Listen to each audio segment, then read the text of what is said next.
Okay, we're recording now. Welcome, everyone. Today's June 23rd. Here we're with Tom Ryan and Barbara Engelhardt, his wife. I'm Kevin, Tom's son. And here are some of Tom's collected memories. Today, we're going to talk about Barbara and Ivan, her previous husband, and all of the things that led to bringing her to Loveland. It might be interesting to note right off the bat that I never met Ivan Engelhardt, and Barbara never met Marilyn Ryan, but because we met after the death of the two of them. So I'm learning here too about Ivan. How about Ivan? Actually, in the last 10 years, we've talked to each other a lot about our previous spouses. Yeah. I think you could tell this as well as I could. But anyway, so 1958, I graduated from Elmhurst, and 2 weeks later, I was in St. Louis, where my parents lived at the time, and I was married to Ivan Engelhardt. Ivan had graduated a year before me and had started off in Eden Seminary, but he quickly realized that he was not cut out to be a minister. He was more of a practical, problem-solving guy who liked to fix things and could fix almost anything that was ever made by human hands. He was a plumber, he was an electrician. So we moved to Loveland, and instead of going on a honeymoon, we went right back as quick as we could to Loveland because Ivan's mother had a surgery to remove her colon. She had colon cancer. And they just discovered it not long before the wedding. So none of his family came out. They were all in Denver at the hospital with their mom. So it was just Ivan drove out, and he had two of his college roommates, his best man, and I had my maid of honor, and we had a lovely wedding.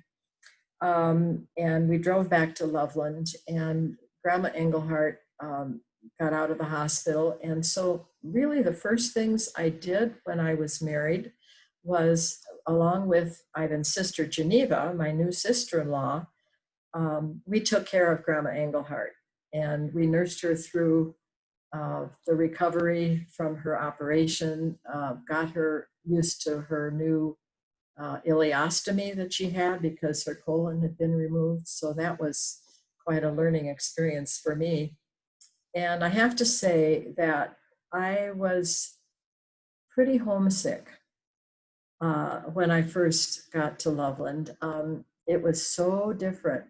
I had grown up in the big city of Chicago, and here was Loveland, a little town of 5,000 people. And it was just such a different atmosphere. And then all of my family were now 1,000 miles away from me. I was barely 21 years old, which I thought I was so grown up, but in reality, I was still a kid. I was still a girl growing up, trying to find her way in life, and I did fine. But now that I look back on it, those first couple of years were kind of rough for me, I think. But the Engelhardt family welcomed me so much.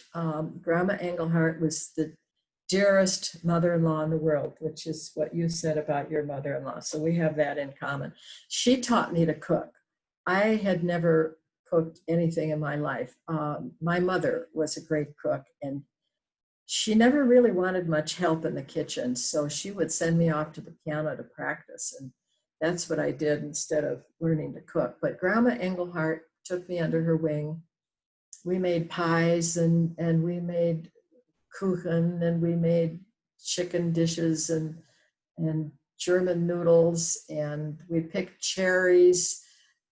We canned peaches and pears and tomatoes and all kinds of things. So she really taught me a lot about being a homemaker. And Geneva was, I'm trying to say, either 6 or 8 years older, maybe 6 or 7 years older than I was. She was married and had a little boy, Alan, and she took me under her wing. I could tell you a lot of stories about Geneva, but I don't think we need to get into that. Just that she was a very, very big influence in my life as a young bride growing up. Maybe another Still episode. growing up. Yeah, What? maybe another episode for that. Yeah. Yeah. Well, maybe so. So anyway, I also, when I first got to Loveland, we lived in what we called the roof. It was the upper story of a 2-story house with a peaked roof. And it was right across from Loveland High School on 4th Street. Later on, Loveland High School moved to a new building and Loveland High became Bill Reed Middle School. But when we lived there, it was still Loveland High, and it was a high school that Ivan had gone to. And he had been a football player in college, or in high school, and he loved football. He loved sports. So we could actually watch the guys practicing on the football field from our bedroom window. So that was kind of fun. And then all the years that Ivan was able to, we went to every single Loveland High football game. He had the first job he had, the first major job he had in Loveland came in 1960. And it was with Hewlett Packard. When Hewlett Packard first came to Loveland, he was one of the first 7 people that they hired from the Loveland area. They came up with some of their own crew, of course.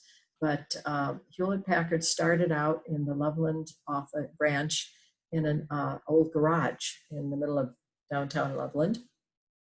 And so he was with them for a number of years as their director of maintenance. So he was involved in the building of the big building on 14th Street that's now abandoned. And Hewlett Packard wanted to be very involved in the community. So they asked Ivan if he would like to run for the school board. And sure, he said he would like that. He loved his community and he wanted to serve wherever he could. So he ran for school board and won. So he had 4 years on the school board. And during that time, it was the early 60s, it was the time when schools everywhere were bursting at the seams. There were so many kids after the Second World War, the baby boom and all of that. And so Loveland was building a lot of schools. When I first got there, there were 4 schools, 3 elementary and the high school / junior high. And soon there were 7 or 8 schools. So they really needed somebody to take care of all these buildings. And so Ivan, after his first term, decided to not run again, but he accepted a job as the head of maintenance at the school district. So that was a great job for him. He really loved it, and he was in that job until 1975. And then again, the town was growing so rapidly, they built a new hospital, McKee Hospital. And we had the administrator of the hospital was a good friend of Ivan's, and his family and ours were good friends. And he asked Ivan if he wanted to become the director of maintenance at the hospital. So that was his 3rd main career. In the meantime, while he was working away, I was busy raising 4 children. So the 1960s, as it was for your family, pretty much I was involved with those 4 babies. In 8 years. It took me a little longer than you guys. You did it in 4. It took us 8 years. But we lived in a brand new house near Monroe School, and that's where the kids all went to school. And there was none of this mama or dad driving the kids to school. The whole neighborhood, 40, 50 kids would tromp off to school in the morning, and everybody went together, and This the is mom stayed home. the house on 6th Street. No, this is the house on Palo Verde.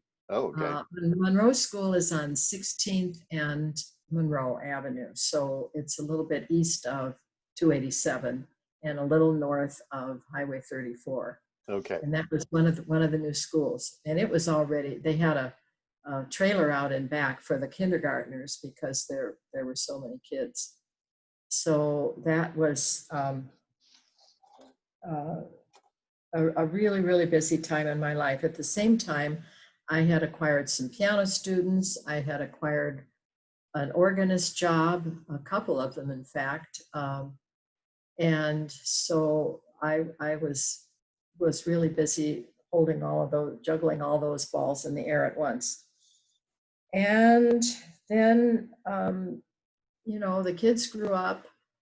In 1984, Dan, our youngest, was a senior in high school, and Ivan and I decided we needed to move back to the 6th Street house where Grandma had lived. She had died a few years earlier. Her older son, Irvin, still lived at the 6th Street house. He was what I would call a gentle giant. He did not go to school past the 1st grade because he had diphtheria, had a very high fever, and the parents decided that he wasn't capable of going to school anymore. I don't think that would have happened today, but there was no resource for kids like him. So he lived at home.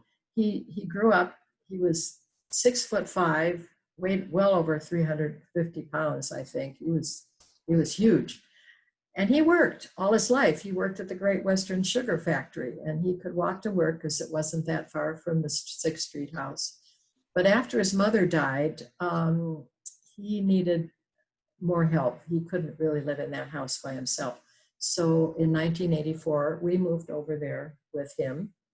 And Dan finished out his last year in school, in high school. And then it was just the three of us at the 6th Street house. When Ivan was 62, well, I have to get this straight in my mind. Okay. He had a heart attack. Oh boy. And it was mild enough that he recovered and went back to work. But when he was 63, he decided he had had enough of working. He really couldn't handle it anymore. And so he retired. And then after that,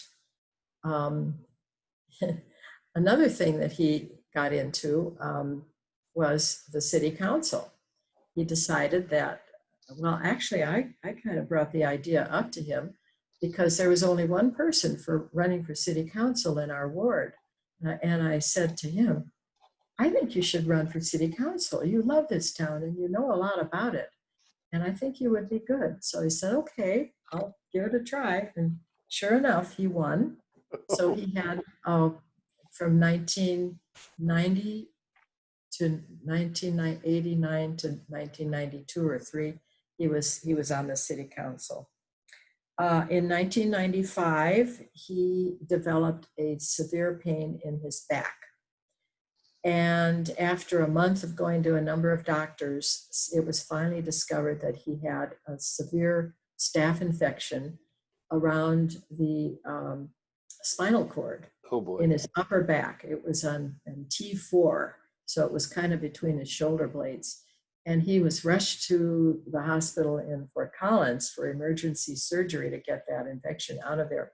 He could barely walk by that time. I had taken him to the hospital and he was wheeled in, and the next morning they rushed him to Poudre Valley. He ended up 3 months in the hospital for the first surgery to get rid of the infection. And then they poured antibiotics into him for 6 weeks to make sure all the infection was out of there. And then they did restorative surgery on those 2 vertebrae. And when he was finished with the surgery, he could not walk. I mean, well, he couldn't even walk after the first surgery. He had collapsed on the floor. So he had 6 weeks of therapy, and then he came home. Our church, Mountain View Church, built a ramp on the side of the house so we could wheel his wheelchair up. He was in therapy for 1 year and 9 months before he was able to walk again. And I think he recovered about 90% of his walking skills. Well, that's, yeah, a long Yeah, way. he was it never occurred to him that he wouldn't be able to walk again. He drilled some holes in, you tell that part of it. He drilled holes and then put a pipe in the door frame, and then he could pull himself up with his hands. He was an athlete, but he couldn't build strength in his abdomen and his legs. And I didn't ever see any of this, but he then could walk again. But Barbara had to throw the wheelchair that he used when he couldn't walk into the back of she's a pretty little person in this big heavy wheelchair. And she said she'd go 1, 2, 3, and the wheelchair would fly into the air and it'd go into the back of the car. So he was really disabled for a long time, but he recovered and went back to work and like it was nothing happened. Yeah. That's amazing. Yeah. So after that, he was in fairly good shape for a number of years. In 2001, he got extremely weak. He had been a smoker. He was still a smoker. Even after his heart attack, he tried to quit, but he really, really didn't quit. And he developed what the doctor said was pulmonary hypertension. And he was on hospice care for almost a year. I was at home caring for him. Irvin had died by then, so it was just the two of us in the house. I quit my piano teaching. I was still playing the organ at Mountain View Presbyterian Church. I was still working in the church office, but I did quit the teaching because people were coming into the house all the time, and that didn't work very well. So at the end of 2002, December 23rd, he passed away. And I had said my goodbyes to him much earlier because he was so very sick. And it was a blessing that he died. And my consolation, it was 2 days before Christmas Eve, a big Christmas Eve service and the choir and the organ and everything. So I went ahead and I played that Christmas Eve service, and then his funeral was 3 days later, December 28th, and I played the service for that, except for the end, the other organist took over. So that's the story of Ivan, and then I was alone in that house for 2 or 3 years until Dan and Jenny and 2 of their kids came to live with me because Dan decided to quit being an actor and he wanted to become a firefighter. So he got a job, first of all, as a paramedic in Fort Collins. And so the kids came to live with me. And while they lived there, my third grandchild, Natasha, was born. So I had a house full. And then after they moved out, for a while, my son David lived there. And that's when I met Tom. I had moved from Mountain View Church to First United Presbyterian and met Tom. So I think we're all caught up now. Okay. Amen. I think it's interesting that Ivan and I were both the first ones in our families to graduate from college. And we both did it on the GI Bill, and we were both the Korean War, although I didn't go to Korea, but we were in at the same time. We had some things in common in many ways. I never met him, but I think I would have clicked with him. Barbara, on the other hand, grew out of a family of intellectuals at the University of Chicago. And although they were both German, Ivan and Barbara, they were different kinds of German. Ivan was from the Volga Dutch. Catherine the Great invited Germans to go and live in Russia. And he came out of that background. They were just hardworking people. And Barbara's family was always intellectual, passed on from one generation to the other. But we all got along. We loved our mates, and we never met each other's mates, but I think we would have all liked each other, but, and I'm very happy to be married to Barbara now. As I am. And I have to say that both of my husbands were great storytellers. If Ivan had known Tom, they would have had a great time telling stories. They would never run out. Okay, this is a good place to end it. Thank you.